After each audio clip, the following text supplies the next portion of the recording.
তো এসেছিলাম একটা মিনি ব্লগ থেকে রেডি হয়ে বসেছিলাম কেন আজকে যাব আমি আমার মায়ের মামার বাড়ি মানে আমার দাদুর বাড়িতে এখানে একটা বিয়ে বাড়ি অ্যাটেন্ড করতে। তো এখানে রেডি হয়ে বেরিয়ে পড়েছিলাম আর এখানে আমরা টোটোতে উঠে পড়েছিলাম।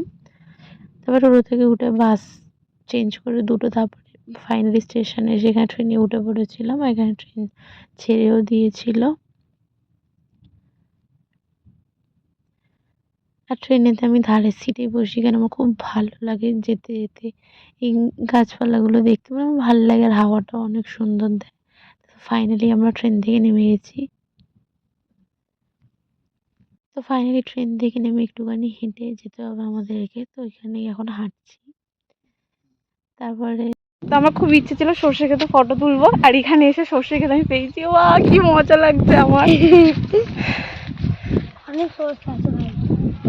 তো আমি ভেবেছিলাম যে দেশের দিকে এসে মানে সর্ষে ক্ষেত পাবো, আর সত্যি পেয়েছিলাম। আমার খুব ভালো লেগেছিল।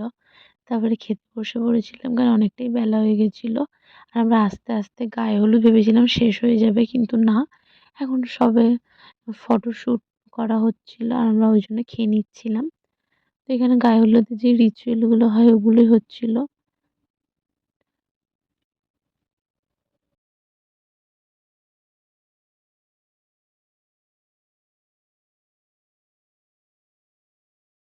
আমি মাসির সাথে আমি ঘুরতে বেরিয়েছি। এটা হচ্ছে আমার মাসি, ছোটখাটো মাসি, আমার থেকে ছোট। ছোট ছোট মাসিকে নিয়ে আমি ঘুরতে বেরিয়েছি। তো প্রায় আমি 5 বছর পর এরকম দেশের বাড়িতে এসেছিলাম, তো আমি ওই জন্য ঘুরে ঘুরে দেখছিলাম, আমার খুবই ভালো লাগে।